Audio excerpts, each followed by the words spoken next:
Welcome to USA Global TV and Radio, where our mission is to provide education, entertainment, hope, and inspiration.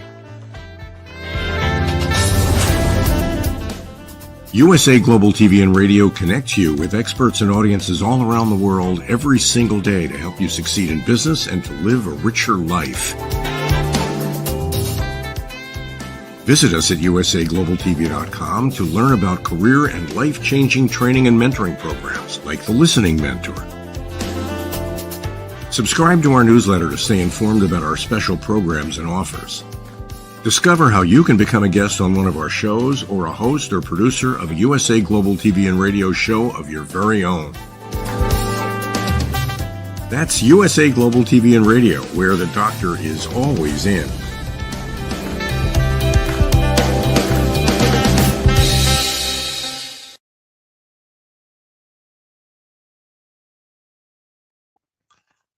Howdy, all y'all. This is red.olaughlin here on Talking Heads on the USA Global TV and Radio Network. I'm cheating a little bit today because a couple of years ago I was speaking at a Chamber of Commerce event, and I thought about, well, let's talk about sunlight, and not a topic that most of the people in health talk about. Most of the time we hear, let's avoid it. But to me, it's a special topic. I'm redhead. I sunburn very easily, super easily, but I don't like putting a lot of sunblock on because it can create problems because a lot of toxins in there, a lot of issues with those kinds of things. So I said, well, why not today talk about the various aspects of sunlight in our health, because there's a lot of things that happen that most of us are totally unaware of. So with that being said, before we get into the real nitty gritty today, let's go ahead and load up the slides for today. And our show on the USA Global TV and Radio Network, Talking Heads is seen on Amazon Fire, Zizzle TV, E360 TV, Android, Apple TV, YouTube. In fact, YouTube is where all the archives are kept. Just lots and lots and lots. I think it's 15 or 18 different locations that the live streaming video is shown.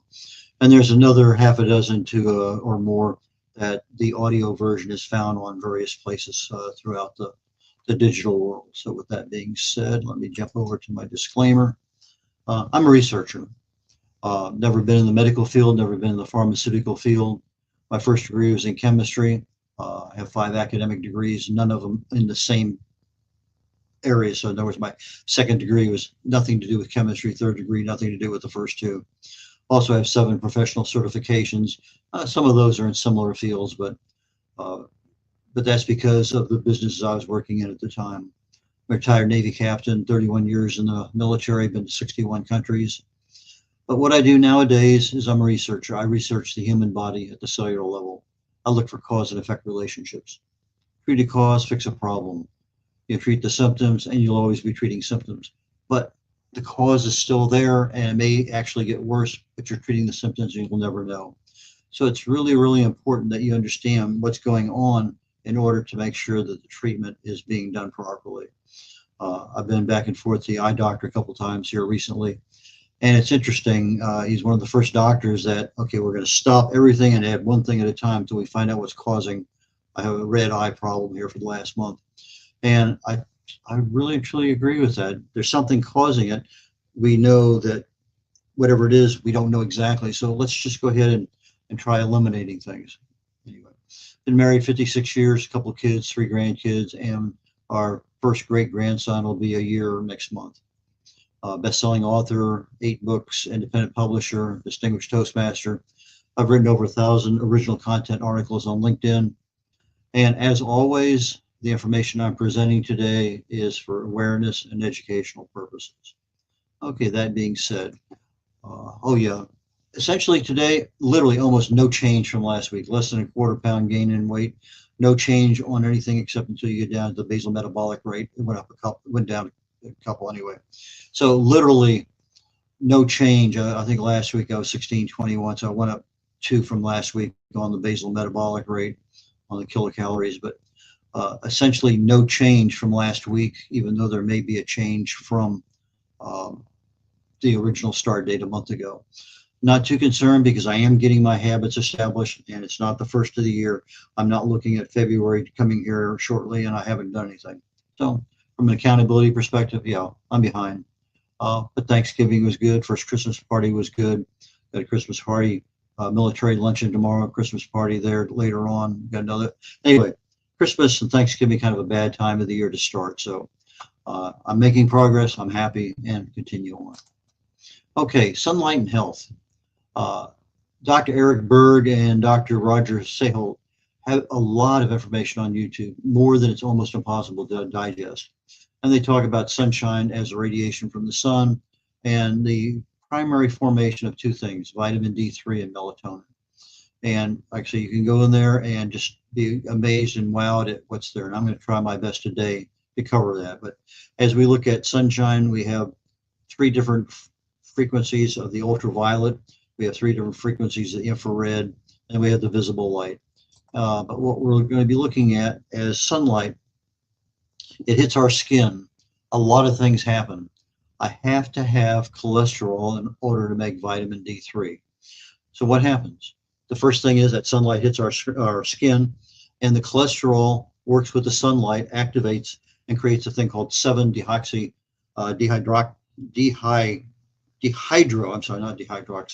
dehydrocalciferol. That's the first conversion of sunlight into a chemical in our body. Then in the skin, it's converted to what's called pre-vitamin D3.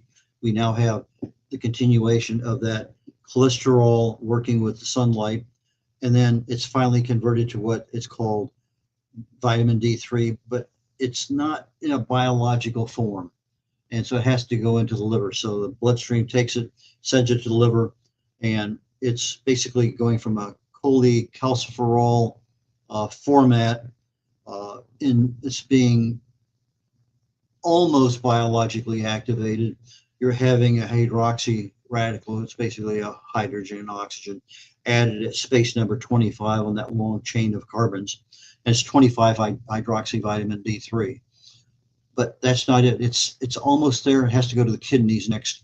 Then the kidneys add that extra hydroxy radical. So now I have, it's converted from cholecalcidiol to calcitriol.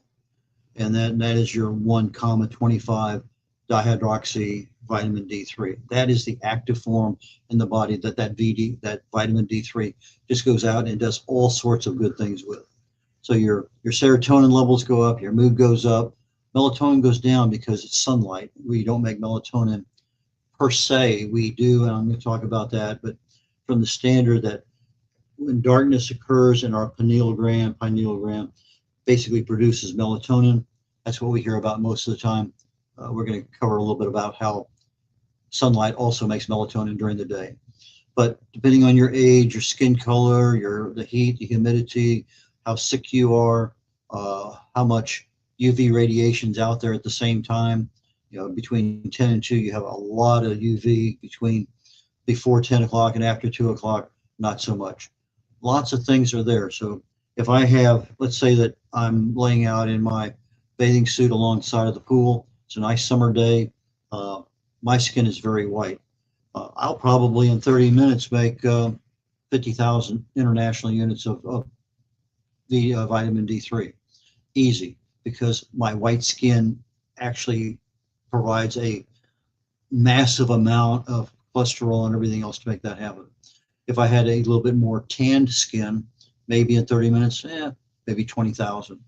A much darker skin, in 30 minutes, 8,000. How much do you need?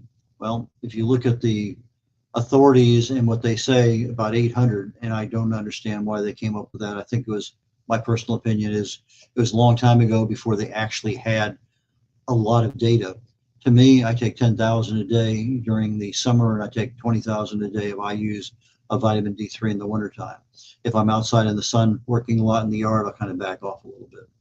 But vitamin D3 is required for about 19,000 different genes in our body as far as it's activating something or working with them. We look at what's the biggest risk from sunlight? Well, if you look at too much vitamin D3, and this takes super amounts, 100,000 or more for months at a time, to become a toxic issue and become a problem with a death. But having a deficiency, which is a major problem in the United States, most of the people in the United States are just very, very deficient. And you look at what's the ratio of people dying because of too much vitamin D3 and not enough. Well, for every one person that dies with too much vitamin D3, 329 die from not having enough vitamin D3. So it's about 5,000 people a year die related to some aspect of vitamin D3. Now you look back, almost 100 years ago, melanomas, which is the primary reason they die, about 1 in 1,500. Today, 1 in 50. Just, it is what it is. But of the spectrum that's out there, 7% is probably an accurate adjustment for the 34% for ultraviolet, 54% for infrared, and I think it's about 7% for the visible, but I'm not absolutely certain on that one. But the VD3, without it, we end up with skin cancer. With it, so in other words, I guess the real thing is, so long as you're not burning, as long as I don't get a sunburn, I can tolerate a lot of everything. I go out and play golf, I'll put some sunblock on after 9 holes. But once I start to burn, then I've kind of used up my protection from the IR. So that being said, and it's absolutely something that enhances the immune system. 100 years ago, sunlight was used in wound healing. They had things called solariums. They would bring the patients out and lay them via glass or sometimes out in the open air. And it would be used because it was a natural healing therapy. It reduces pain. We talk about melatonin. If we're in a totally dark area, a part of our brain, the pineal gland, will produce melatonin.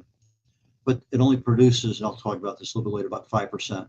But it improves our quality of sleep, and it's literally being sent throughout the whole body in our bloodstream.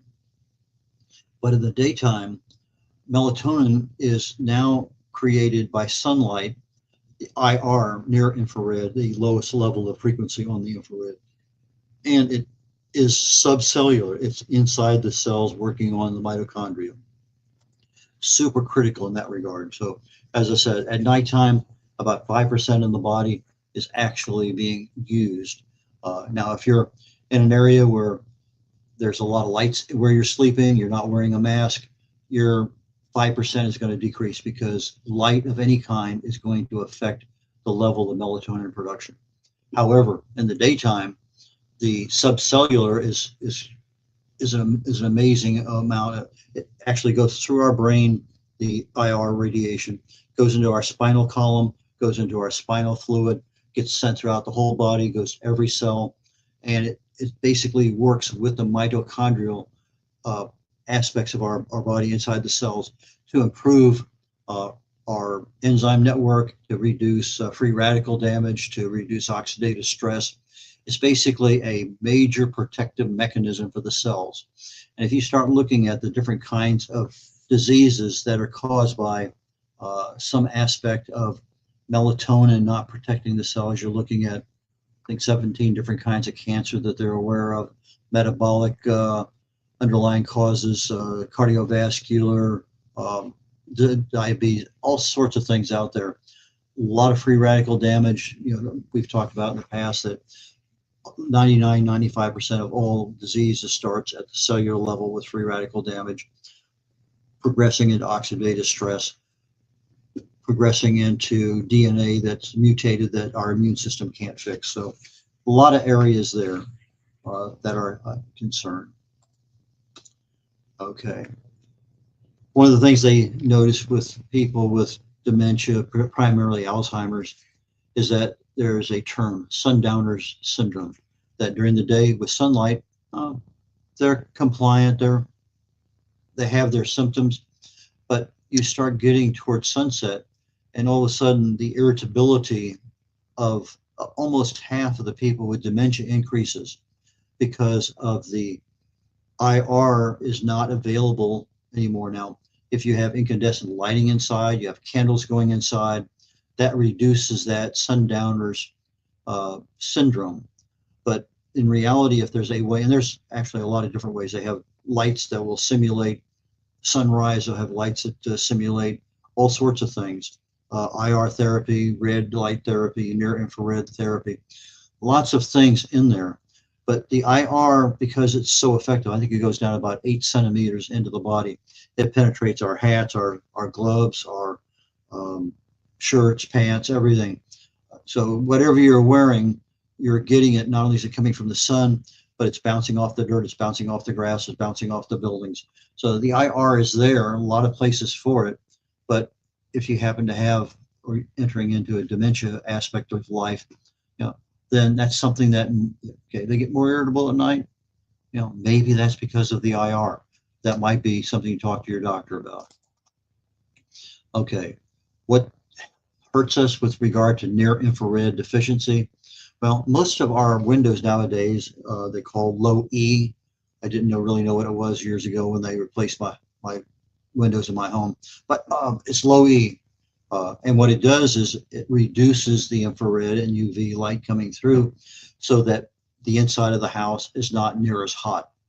And as such, the air conditioning works better. It's cheaper. Lots of things that happen. But what do we have now? We got rid of the incandescent bulbs. We put the low E windows up. Our sun exposure is much less. We're wearing long sleeves. We wear a hat. We put on sunblock. We're really now in a world that is begging for more deficiency in that infrared world that we need. Our cell phones, our computers, our monitors, they're all inside. They're blue light. It interrupts that IR ability to operate. So we have a lot of technology. Yeah, it makes our world cheaper, easier, more brighter. But way back 1930s, most people worked outside. They were getting sunlight all day long. Nowadays, we get in the car, so we're outside for a few minutes. We might go out to lunch. We come home this time of year, probably after dark. We're not getting the sunlight we need. If you had one option you could do at lunchtime, even if you just go out and spend 5 minutes walking around the parking lot, but if you could get 20 minutes in the sun, in sunlight, absolute major enhancement for your health. A lot of seasonal diseases. And I think if you look at, was it 40 degrees latitude, 30 degrees? Anyway, there's a latitude line in the United States. I want to say it's 40. No, that's way up north. Must be 30. Let's go through down. The incidence of multiple sclerosis is super high compared to lower in the south.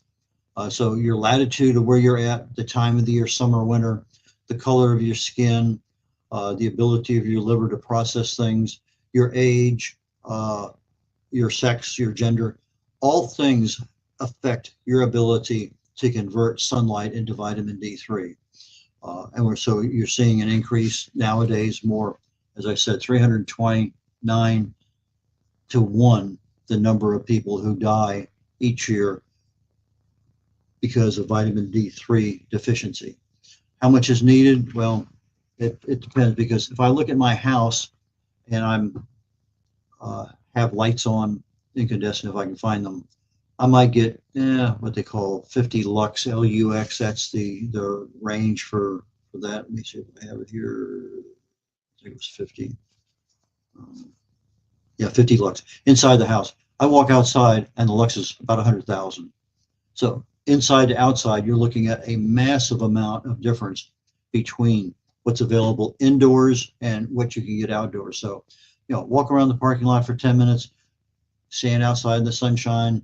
If it's windy and cold, go ahead and find an area where it's not so windy.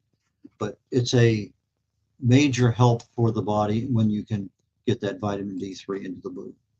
Now, another aspect of having deficiencies in vitamin D is that when I look at 3 different molecules, I have ACE, angiotensin converting enzymes. I got my angiotensin aspects of it. I have a 2, a 1, and a 7. All 3 of those, when I start decreasing my levels of vitamin D3, I increase my risk of high blood pressure because I'm allowing that free radical damage to increase. I'm allowing the risk of oxidative stress to increase. Lots of things there that now are taking inside my cells, that mitochondrial, where the melatonin is helping protect the cell. I don't have the level of mitochondrial support that I need. So if I don't have the ability to use incandescent lights at home, maybe in one room, my infrared levels go down, and lots of issues with regard to that. Taking melatonin for night sleep, well, they sell them usually in pills 1 to 3 1 to 3 milligrams, and you can also get them in 10 and above. And one thing that I learned literally last night was that latest research says that 1 to 3 is probably the most beneficial because anything over that, the body kind of wastes a little bit. I take a lot more than that when I take melatonin. There's reasons why. That if I have a bad night's sleep last night, well, maybe I'm not getting what I need. Okay, I was inside all day yesterday, didn't get out. Well, maybe to get a better quality of sleep tonight, I'll take a couple of melatonin capsule supplement. So that melatonin will help, but maybe I don't need to take as much as I needed. But I also need to make sure that at night I'm getting absolute darkness. I've been, for the last 6 months, I've been wearing a sleep mask, and I am just amazed at how well it works. So it took a little while to get used to turning and not having it pull up on one side, but it's an adapted thing. Now, there's a master antioxidant, and antioxidant is what addresses that oxidative stress and the free radical damage.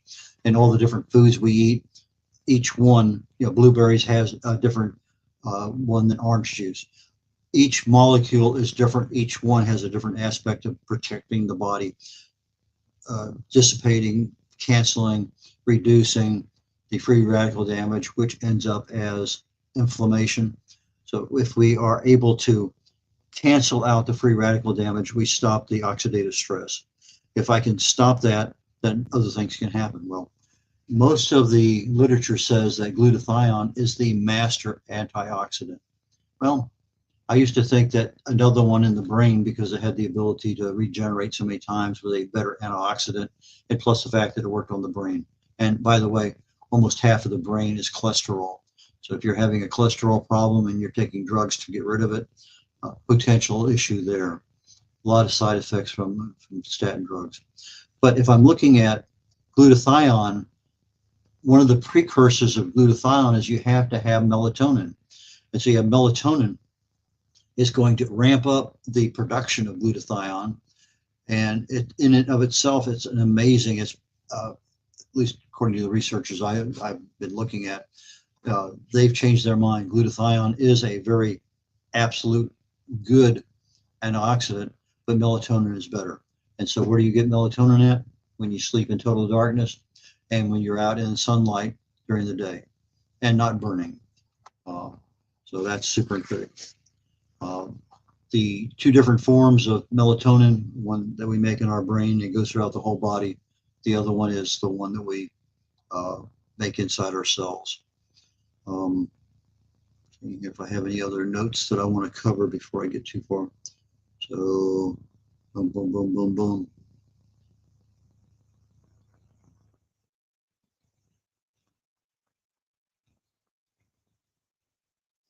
The melatonin, vitamin D3, super critical for your health. Again, if you don't have a sleep mask, they're very inexpensive. I was looking at some online, $7 or something like that for a pack of 4, or even less than $20 for some very high quality ones for just a pack of 1 on Amazon. Might be a good Christmas present or just a birthday present for somebody. Go ahead and get to the last slide here. The weekly program for talking heads. I pick a topic. I don't know what next week's topic is going to be, but I try to pick something that I've written about or spoken about.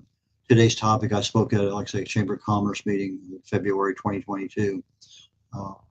And that was a video because we were not doing much during COVID. But anyway, I have books, No Matter What You Can Do. It talks about the subconscious mind, the 7 aspects of the joy of ageless health, about how you can prevent disease at the cellular level, longevity secrets for healthy aging. I talk about 2 of the primary causes of aging, 40 plus articles I've written on Alzheimer's, another book on how to write and publish your book for free, and a book right now that is not available. I hope to have it available by Christmas. It's called Failure is Not an Option, and I'm working on getting that one out here in the next couple of weeks. So with that being said, I look forward to joining you next week on Talking Heads on the USA Global TV and Radio Network. Take care, y'all.